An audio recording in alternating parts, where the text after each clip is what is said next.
for the United States, which will be exciting. And then hopefully I won't have imposter syndrome anymore. I've been commentating for 3 years on American politics. Do you know what, though? I don't have that bad imposter syndrome because I feel that Americans, a subset of Americans, have valued the contributions of an outsider and valued the reassurance of knowing that people around the world were with them during the difficult time of being led by someone who was essentially a Russian asset because they were beholden to the Russian president for a secondary secret campaign, election campaign being led by or paid for by Vladimir Putin through the Kremlin, involving the use of Russian intelligence officers like Konstantin Kilimnik, who worked together with Paul Manafort, took information from Manafort, Trump's campaign manager, and Rick Gates, his deputy campaign manager, to more effectively target voters living in the battleground states of Wisconsin, Michigan, and Pennsylvania, because those states were key, not to a popular vote victory for Trump, because he lost the popular vote in 2016 by a 2.8 million vote margin, but to benefit from the electoral college system, which is an archaic throwback to concessions made during the founding of the United States to wealthy, influential slaveholders who needed reassurance that they would always be able to counter the political impact of abolitionists in more urban states, states with higher urban populations, of people who didn't rely or hadn't derived significant intergenerational wealth from the practices of exploiting and coerced human labor. The more slavery-dependent industries you had at the time of the founding of America, which was agriculture at the time, which was primarily agriculture at the time, the more likely it was that you and your descendants were all committed to rationalizing slavery and benefiting from slavery and desiring a continuance of an economy founded on slavery and the huge wealth generating potential of not paying your workers and owning them. Yes. So we've got some hello to some people. Hi, Brian. Nice to see you. Kim. Oh, thanks for the high five award, Brian. Brian's on his break. Knowledge El Shabazz says hello. Hello, Knowledge, Kim, and Brian. Knowledge was born in 1985, so I'm older than you. That's exciting. Kim was saying the other day, was it Kim or Marsha, that drumming is a full body workout? And I was thinking maybe one day we could have Knowledge on as a musical guest. And maybe one day I could start broadcasting more about lifestyle things as well, because I struggle to lead a life rich in health, self-care strategies and healthy pursuits. And I'm always most invigorated when I imagine myself working with others and teaching other people, which sounds like somebody who's blind offering to lead the blind. But sometimes when you relate to the struggle, you are invested in helping other people with struggles as well. Knowledge says, what are your thoughts about Congress making Juneteenth a federal holiday now? Well, the most insightful thing I've seen about it, I'll adopt as my position. So Joy Ann Reid said, Republicans are essentially saying, here's Juneteenth. You can have Juneteenth as a holiday, but you can't mention why Juneteenth is a holiday. You can't explain Juneteenth because that would be critical race theory. Happy Juneteenth. Bye now. And that shows how Republicans aren't even trying to debate on their own economic record now. Perhaps the figures are so startlingly not in their favor. The Republican president oversaw a significant economic contraction, a contraction that's being reversed under the Democratic president, Joe Biden, so that they're entirely trying to coalesce their bases, thoughts and feelings around culture war issues, around the emotion of discomfort with being asked to include a more honest accounting of American history in American classrooms. So asking the children to learn less of a literally whitewashed history of the United States, in which you don't really pay much attention to slavery, or you spend more time congratulating yourself that slavery ended and that everything bad ended. And that's unsettling, disconcerting, and uncomfortable for some people, but particularly for emotional conservatives who want to conserve a status quo of not looking at America's past and present with a view to uncovering racist cultural tides and racist economic tides that have excluded Black Americans from opportunity in the past and continue to exercise a discriminatory influence on the job prospects of Black Americans, etc. I want to note that Hispanic Americans have also suffered significantly from the factors of racism with regards to COVID, because potentially of disproportionate Hispanic representation in the roles of essential workers, and perhaps with regards to reduced access, obscured access to the healthcare system for Hispanic Americans. And yeah, sad but true. No, the Juneteenth holiday provision passed the Senate already, so I think that bill is now law, as far as I understand it. All right. I'm just going to note that Putin and Joe Biden, President Biden, have confirmed that nuclear war is bad and that they shouldn't do it, and that nobody who initiates a nuclear war is anything other than a mass murderer, because a nuclear war cannot be won and should never be fought, because everybody loses. Such is the widespread devastation that follows nuclear weapons being used. So this is very close to a no first use policy, says Joe Cirincione, who's a vice president of the Center for American Progress and a director of the Carnegie Endowment, which is a global think tank. I heard him speak and I was very impressed with his grasp of world events and the fact that people do pay attention to war and peace and how to preserve peace without sacrificing human rights. Council on Foreign Relationships, they have 480,000 followers. So and there's an investment company that invests in security and peace, supports the Iran deal, something called the Plowshares Fund. There you go. Okay, so the statement itself is printed here in Russian, so I don't know what it is. But it says, Presidents Putin and Biden, in a joint statement, reconfirmed the principle that a nuclear war cannot be won and must not be fought.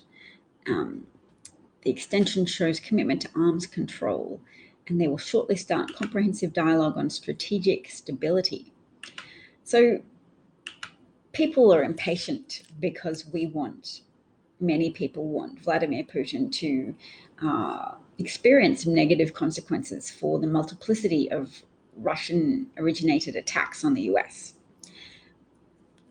The cyber attacks that have reduced functionality amongst American businesses, SolarWinds attacks on American infrastructure, electoral grids, etc., things that have shown evidence of Russian provenance. And then, of course, the attack on the 2016 election that helped install a president who was then beholden to Russian interests.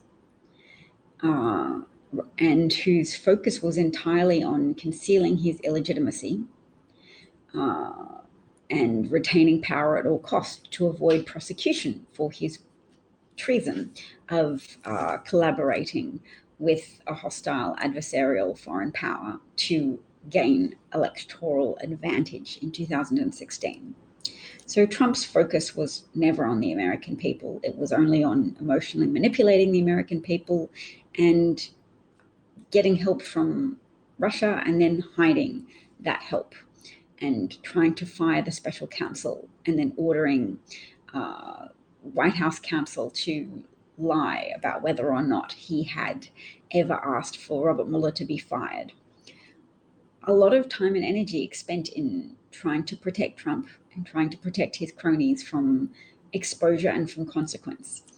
And during that one term of Trump's presidency, a crisis befell the world, a crisis that America could have been in a great position to respond to because it had a pandemic response unit that Trump dissolved. Obama had established resources, a health czar who was in charge of coordinating the efforts from different agencies. So we didn't get to see how that unfolded with the scaffolding of those resources established under Obama and previous presidents, because Trump dissolved them, disestablished them, and used COVID as a bidding technique to advance a trade deal with China, i.e., if I help you sweep the significance of COVID to the side for now, can I still get a Chinese signature on a trade deal, which will allow me to counter any media reports that might come up of a burgeoning manufacturing recession in October of 2019 that was beginning to spread to the transport industries and the storage industries, because those are industries that happen when you are importing things from China and selling them in America. You need to store them, you need to transport them, and then you use those component parts of things you've imported in manufacturing additional goods. So let me bring that up because it is a talking point that few people raise, but there is substantial available evidence of it.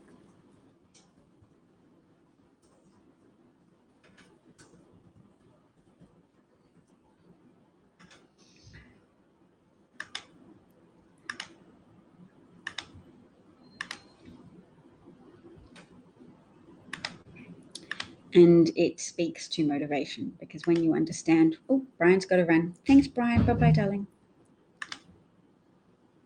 Hi, Christopher. No, dang it.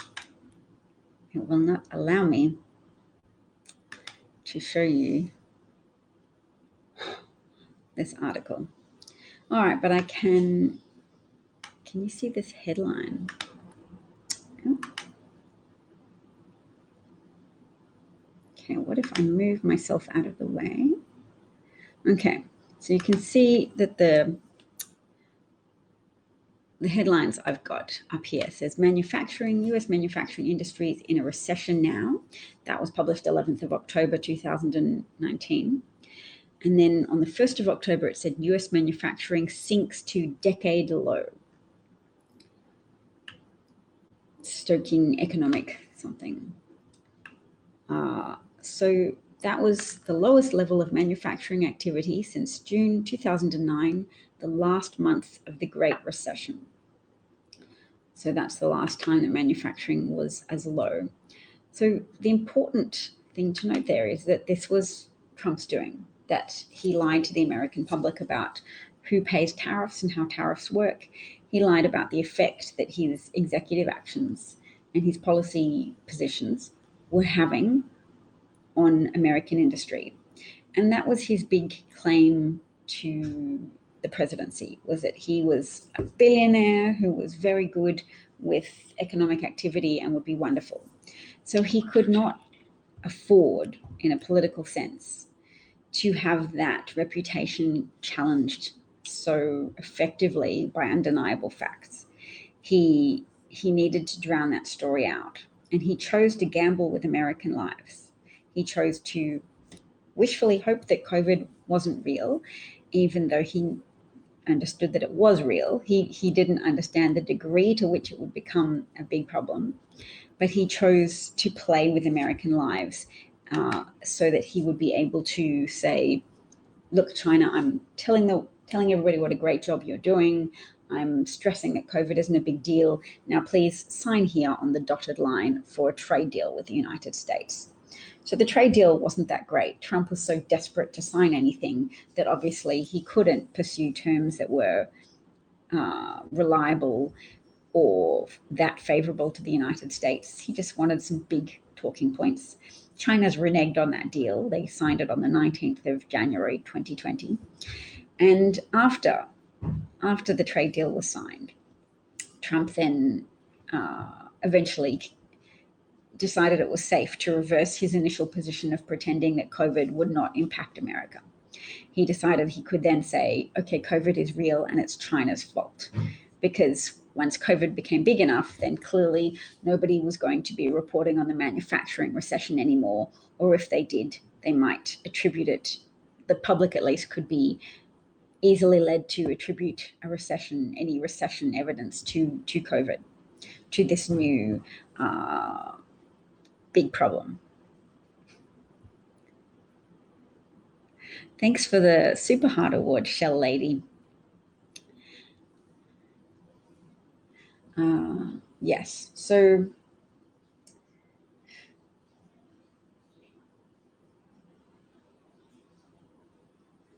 if I had a real job broadcasting, then I wouldn't be able to get distracted by comments like this from a Twitch user. And I'll just have to share it with you so that I can move on with my life. But this is quite an unusual troll comment to make. Oi, bruv, you got a license for that knife, do ya? Very disconcerting. I don't want to encourage them to do it some more, but hopefully they're just an automatized bot and they won't feel the need to repeat the performance. But yes, imagine having a real job where you're broadcasting and you don't get troll comments like that. Although then I'd miss my familiar listeners like Christopher, Kim, Knowledge, Brian saying hello in real time, which I do also appreciate. So that's an undertold story of the pandemic, is that gamble with American lives, and we know how that gamble paid off and how that gamble continues to pay off, because the Delta variant is likely to surge in southern states where there is a relatively high level of under-vaccination. And they need to get vaccinated now because you need to have both doses and 4 to 5 weeks to develop antibodies following the vaccination. Hey, honey, that just made me think, can we get our second dose pushed forward in any way? We can't, can we? No. Right. All right. Well,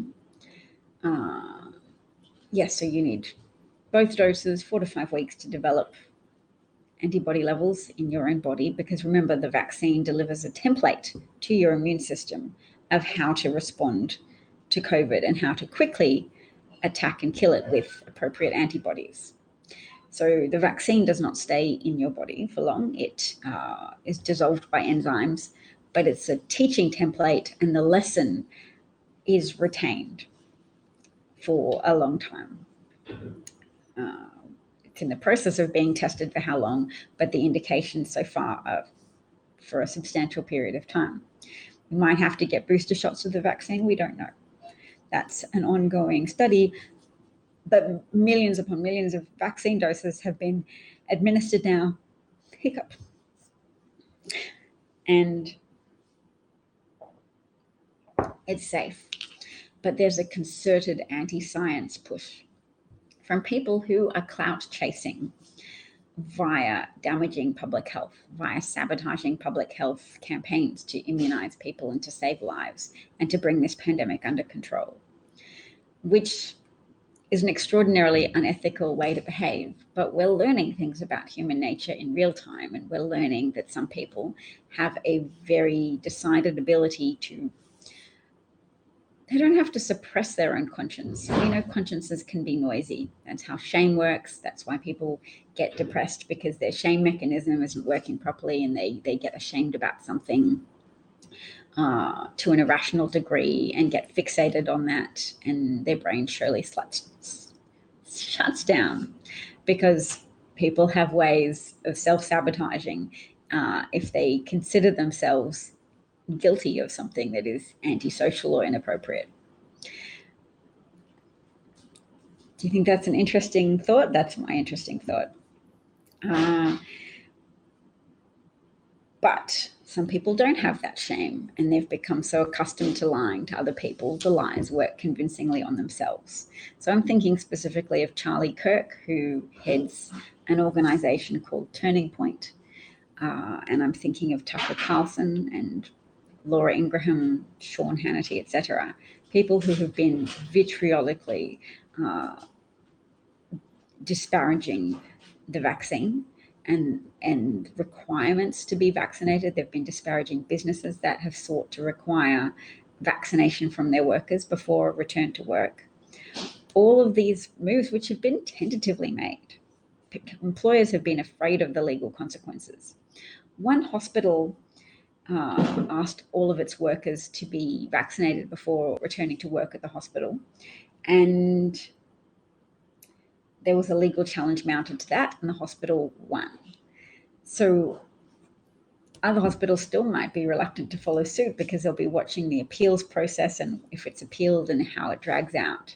But these are all moves that are obstacles to public health and to a resumption of relatively normal life. Kim said, thank you. Kim said, thank you for discussing shame. It connected some dots for you. I'm so glad. I was really helped in my thinking about shame by noting a conversation between a former Dem Secretary of State by the name of Jason Kander, who's a veteran who was involved in the Iraq conflict, but who didn't participate in gunfire exchanges. But he was still involved in a lot of dangerous situations. And when he returned, he had significant post-traumatic stress disorder that he didn't recognize, that got worse because it was untreated, unidentified. He didn't seek help because he dismissed his experiences, saying, well, it wasn't as dangerous as other people, so I wouldn't have any of those types of problems. But he did. He's very pragmatically successful, but he stopped running for public office after he realized that he had some type of depression and post-traumatic stress disorder. And a woman wrote to him in the comment section of his Twitter page and said, I've been so ashamed because my husband took his own life, and I've asked myself, what could I have done more? How did I not notice what was happening to him or what he was suffering from? And Jason very simply replied to her, you have to put that shame down, which was one of the most moving sentences I've ever read, because it spoke to the very human propensity of good people sometimes to disable themselves, disable their own ability to function on a day-to-day basis, because they insist on carrying unnecessary burdens. They insist on carrying shame around with them everywhere they go for things that are not their fault. And it's a big metaphysical question. What are we or aren't we responsible for? But that woman is not responsible for her husband's suicide, and we are not required to torture ourselves for bad outcomes that happen. There are so many people who are very committed to creating bad outcomes over and over again. We can take time to, thank goodness, we are people of conscience who don't ignore evidence that vaccines are good and aren't so attached to disinformation that we keep spreading lies because it adds to our salary. Give thanks if you're a good person or able to see yourself as a good person, and put down that shame that you're carrying if you don't need to.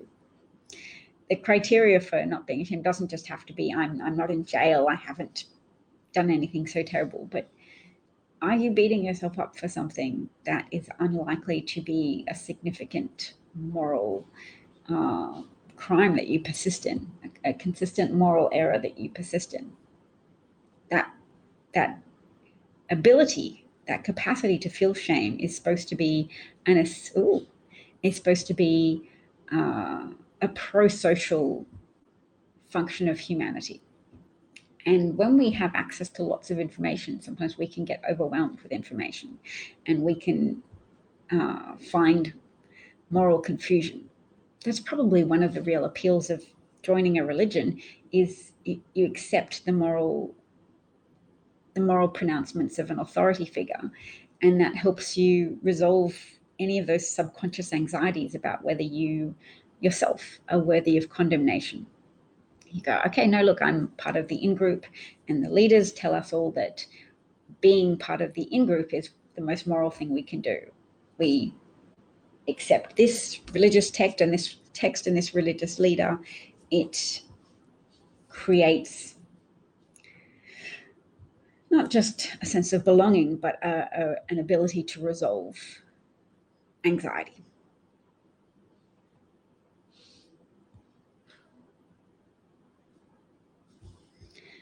Someone says, others shame me for my unintentional acts of social faux pas, which is hard to get over in real life and easier online. Yes. Unintentional acts of social faux pas are not significant moral missteps, and people will try to get you in line by deploying social stigma and social shame. And it's good when you can grow to the point of being able to say, hey, look, they're trying it on. They're trying to control me. They're trying to use whatever they've got. Good for them. It's not going to work on me, because that would require me to participate in that emotional dance of shaming and being shamed. So if you don't accept the shame, then you'll be in a much stronger position to distance yourself from their efforts and just go, look at them trying it on. I personally choose not to carry that shame. I will put that shame down, or just choose to not pick it up in the first place. And having that type of perspective on it can help people distance themselves from those type of emotional dynamics. I'd say emotionally manipulative, but people are always trying to exercise power in different ways, some more concrete than others. But yes, it can be described as manipulative, just as many things can be described as manipulative. And if you don't like it, you do have a degree of choice about how much you'll participate in part of those rituals. So you can't control what they do, but they might invite your participation, and you can choose not to automatically participate. So that's one thing. All right, now I'm going to get back to Twitter because I know I have some more things to cover. I consume news via Twitter because I don't have access to cable television or American television channels. So I consume news about American democracy, which is important to me because American democracy is a very central domino to world democracy. And democracy is essentially just a system of government that seeks to retain accountability to the people. And when you have accountability to the people, accompanied by a strong media that allows the people to stay well informed, then you can have flexible, determined leadership that can respond well to crises as they occur. When you have leadership that's all caught up in pretending and manipulating, then it's difficult for them to make the right decisions with regards to, say, a pandemic crisis. If all your energies are bound up in saving face and playing into different emotional dynamics like xenophobia, fear of others, you might spend all your energies trying to blame China rather than mount any kind of federal response to an unfolding and worsening climate crisis. Gosh, we've got two crises, don't we? Multiple crises, but the COVID crisis is at least subsiding in America, although, as I am about to address, the Delta variant is, experts are sounding the warning bell. There could be a surge of the Delta variant that hits southern states very hard, and that time is running out for them, and that the likelihood of cultural currents suddenly shifting in the South is very low. So things can change and currents can shift when people take extraordinary steps.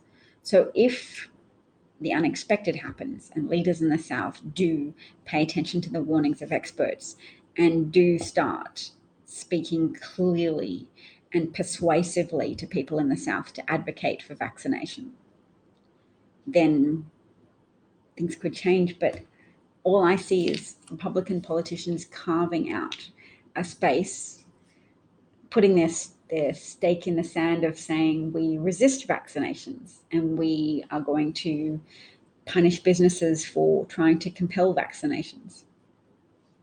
So Walt says hello from Ireland, and everybody's being very polite, which is good. Always good to be polite to newcomers. Good morning, Walt Hollick from Ireland. All right.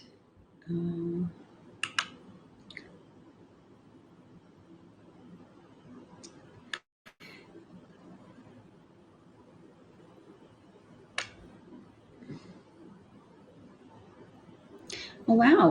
Ronald Reagan was almost either impeached or nearly went to jail back in 1987.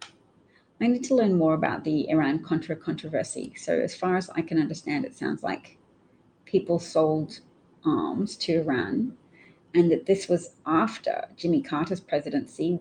Ronald Reagan defeated Jimmy Carter in a presidential election, and the Carter administration was marred by a significant number of Americans being taken hostage in Iran and kept for a long period of time. Why is Andy Biggs trending? Let's have a look. Andy Biggs, Mo Brooks, and Paul Gosar were the three American US representatives, House representatives, Republican House representatives, who colluded with Ali Alexander, formerly Ali Akbar, a young right-wing conservative who helped organize the rally that preceded the insurrection.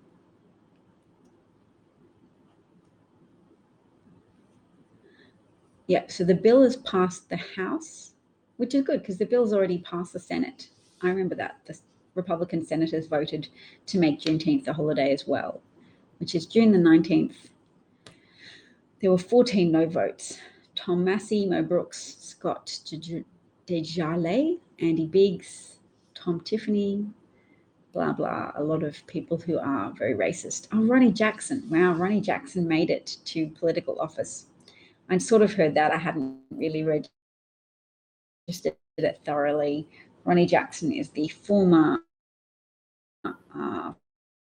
physician who swore that Donald Trump was within a healthy weight range and had the constitution of an ox and was just a fantastic specimen of a man. And then it also came out that Ronnie Jackson, as Trump tried to make him head of the Department of Veterans Affairs, Jackson, the Candyman, dispensed who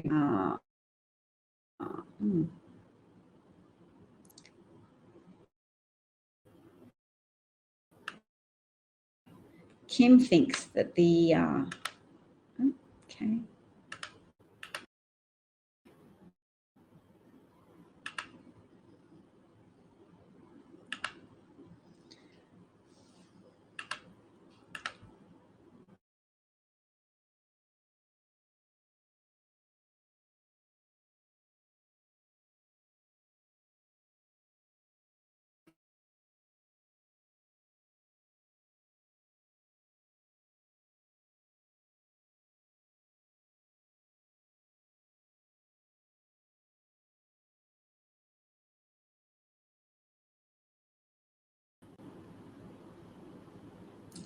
There we go. Okay. I had a little internet outage problem then. But yes, Ronnie Jackson, the so-called Candyman, because he over-dispensed pain medication and psychopharmaceutical drugs to anybody who wanted them. Kim notes as well that the cruise industry may be destroyed by Ron DeSantis' ridiculous ban on required vaccinations. But even more than that, the positioning of Ron DeSantis illustrates that it has currency for Republicans, that they're playing to an audience that has been primed and conditioned by Trump to distrust medical professionals and distrust the 96% of doctors who are now fully vaccinated, to distrust the researchers that say clinical trials have been run and the vaccines have been demonstrated to be fundamentally safe, and that they're not metallic, they don't cause you to be magnetized, they don't cause you to become connected to 5G reception towers, they don't help you grow wings, they don't come with a microchip. And it's hard to know that people will lose family members, that children will suffer, adults will suffer, that there is very likely to be a surge of the Delta variant in states that haven't achieved high rates of vaccination. Because with high rates of vaccination, you diminish the available space for the vaccine to spread. You reduce the number of candidates who can carry the vaccine from person to person. So when people say, why does it matter to you if I'm vaccinated or not? It matters because if you're vaccinated as well, then you're reducing the likelihood that someone who's immunologically compromised, someone with cancer, someone undergoing chemo, or who has an immune deficiency, who's can maybe be vaccinated, but whose body won't produce antibodies in the same way, or who can't receive the vaccine for substantiated medical reasons. You're reducing the safety of those people, and medically fragile people, you're condemning them to be imprisoned in their homes if they want to live. So, yes. Brian from Texas says Red Bull helps you grow wings, which does seem to be a little bit of a non sequitur, Brian. And a non sequitur is a Latin phrase meaning something that doesn't follow on from what I'm saying. So here is a professor. Can I bring that up? No, I can't.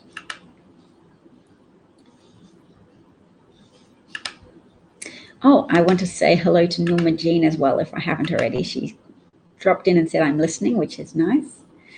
So Professor Peter Hotez is a vaccine scientist, pediatrician, and author combating anti-science. Professor at the Baylor College of Medicine's National School of Tropical Medicine, and also is at the Texas Children's Hospital. Okay. And he says he was on Zoom or in person until nighttime, speaking with every conservative group who might listen. My message: to fight the Delta variant that will soon consume the South, you need both doses. That means 5 to 6 weeks until fully immunized. Get vaccinated now, last chance. And he's responding to a point by Nora O'Donnell, who is an anchor and managing editor for CBS Evening News. She says in the South, there are over 100 counties right now that have less than 20% of the residents vaccinated. So these are people who've been taught to fear Dr. Fauci and to feel a sense of community by bonding together over villainizing Dr. Fauci and villainizing Democrats and migrants.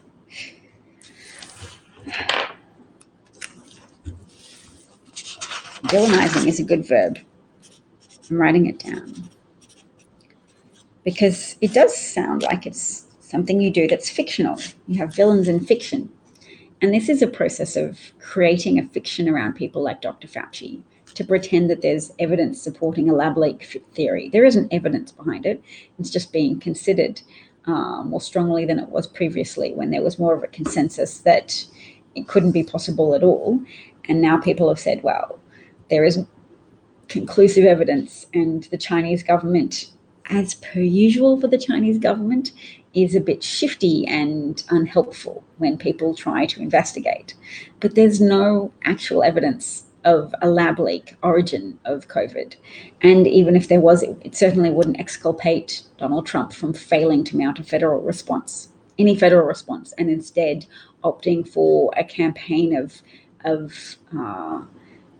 making public health measures inconsistently promoted. And that inconsistency of promotion led people who looked to Trump for advice to come down heavily on the side of, okay, well, Trump hasn't told us really that masks are good, so we're going to conclude that, yeah, masks are bad, and an imposition, and has helped expand people's vulnerability to disinformation. Disinformation that, I will note, is also backed by Russian sources of disinformation online. Russia is still waging war against the US, but it's, instead of a state-to-state physical war, it's a state-to-person cyber war. So Russia doesn't have the resources to defeat America militarily. Russia has the psychological experience to help America defeat itself. So Russia helped orchestrate 600,000 American deaths. Russia helped orchestrate that by helping into power a president who was completely lacking in emotional capacity to look after American citizens and to help preserve American lives and to help preserve American economic strength.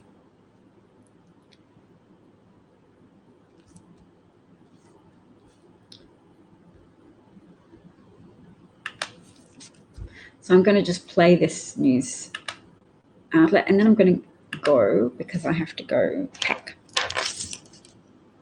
Our summer of freedom may be in jeopardy as the Delta variant spreads across the U.S. Cases now nearly doubling every 2 weeks. It tends to look like it might even be more serious in making people ill. Delta, first found in India, is now responsible for almost 10% of new COVID cases here in the U.S. Now we know that the Delta virus is actually anywhere from 50 to 60% more infectious than was the B117. So this is surely a grave concern. Epidemiologist Michael Osterholm says those most at risk, anyone with only one dose or unvaccinated, like kids under 12 and regions where vaccination rates lag. When you look at the South, where there is a lot of vaccine hesitancy, how concerned are you about the South? I'm very concerned about the South. We have over 100 counties in this country right now that have less than 20% of the residents vaccinated. Those are time bombs waiting to happen. This virus will find you if you're not vaccinated. As the Biden administration pushes to get 70% of Americans vaccinated with at least one dose by Independence Day, at least 20 states are now banning so-called vaccine passports, documents which could have encouraged people to get a shot. And tonight, 45 states and Washington, D.C. are now fully open, but not every American is ready to celebrate. I'm still skeptical, but only because there's just too many people that are not vaccinated and we can get more variants. Moderna says the Biden administration agreed to buy 200 million additional doses of its COVID vaccine today, and that the shots could be used as boosters or for children under 12 if the FDA gives emergency use authorization. Nora? Nikki Batiste, thank you. So that's what I'm going to leave people with, that the Delta variant is more infectious and can cause more severe. Our summer of freedom may be in jeopardy as the Delta variant spreads across the U.S. Cases now nearly doubling every 2 weeks. And it tends to look like it might even be more serious and making people ill. Delta, first found in India, is now responsible for almost 10% of. All right. Right. New COVID cases here in the U.S. Now we know that the Delta virus is actually anywhere from 50 to 60%.